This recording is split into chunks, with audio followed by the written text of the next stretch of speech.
বন্ধুরা আমি পিনাকি, তোমরা দেখছো পিনাকি মাঝি ব্লগস। আশা করি তোমরা সবাই ভালো আছো, সুস্থ আছো। এখন একটা নতুন ভিডিও নিয়ে চলে এসেছি। এই ভিডিওতে কথা বলবো গতকাল ভাস প্রোডাকশন হাউসের থেকে বা বিক্রম ভাটের পরিচালনায় যে নেক্সট হরর মুভি আসতে চলেছে haunted 3D the ghost of the past, তার বলতে পারো ট্রেলার বা টিজার ড্রপ আউট করা হয়েছে। তো কেমন লেগেছে সেটা আমি তোমাদের সাথে শেয়ার করবো। চ্যানেল সাবস্ক্রাইব করে দিও, ভিডিওগুলো ভালো লাইক করে দিও, কমেন্ট করে দিও, শেয়ার করে দিও।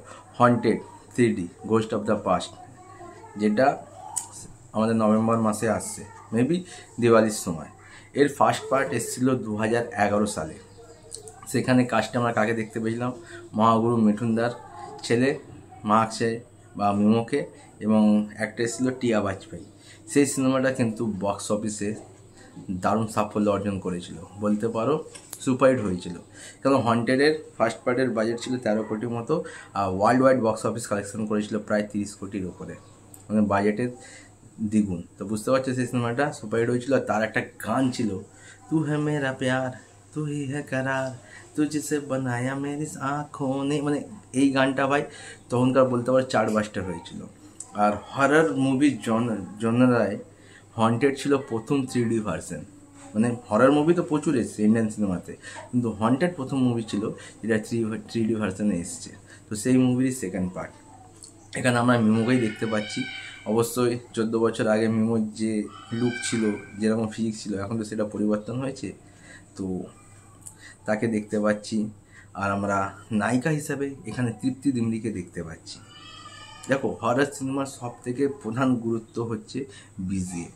তুমি হরর সিনেমায় যদি বিজিএমটা দারুণ হয় না, তো অটোমেটিক গুজবাম্পস দেবে। তো হন্টেড 3D বিজিএমটা সাংঘাতিক লেভেলে লেগেছে।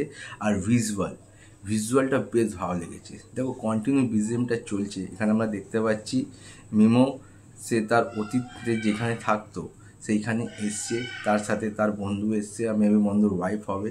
কিন্তু সে যখন রাজমহলটায় আছে, সে বরাবর একটা মেয়েকে দেখতে পাচ্ছে যে হাঁটাচলা করছে, কিন্তু তার কথা কেউ বিশ্বাস করছে না।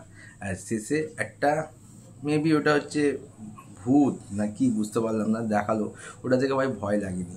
প্রথম কথা, বিজিএমটা সাংঘাতিক লেগেছে, ভিজুয়াল যতটা দেখেছি বেশ ভালো লেগেছে, কিন্তু ভয়ের কোনো বা গুজ বা মুভমেন্ট কিন্তু হন্টেড 3D এই ট্রেলারে আমরা পাইনি। কারণ এইটাই দেখার, এর পরবর্তীকালে এই টিজার আমরা পাইনি, ট্রেলার আসবে, গান আসবে, কেমন কী হয় সেটাই দেখার।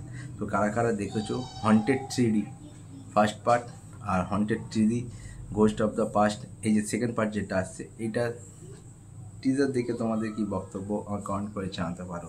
আমার ভাই বিজিএমটা ভালো লেগেছে, ভিজুয়াল বেশ ভালো লেগেছে, কিন্তু গুজ বা মুভমেন্টস সেরকম কিন্তু আমি কিছু পাইনি। তো আরও কিছু বেটার আশা করব, কেন বিক্রম ভাট হচ্ছে ইন্ডিয়ান সিনেমা হরর সিনেমার গডফাদার। মানে রাজ বলো, রাজ 2 বলো, রাজ 3 বলো, হরর স্টোরি বলো, যাবতীয় যে হরর মুভি এসছে সবই কিন্তু বিক্রম ভাটের প্রয়োজনায়, মানে প্রোডাকশন হাউস থেকে। তো বিক্রম ভাটকে বলতে পারো ইন্ডিয়ান সিনেমা হরর সিনেমার বাপ। তো আপাতত ভিডিওটুকুই দেখা, চারটা ভিডিও নেই ততক্ষণ।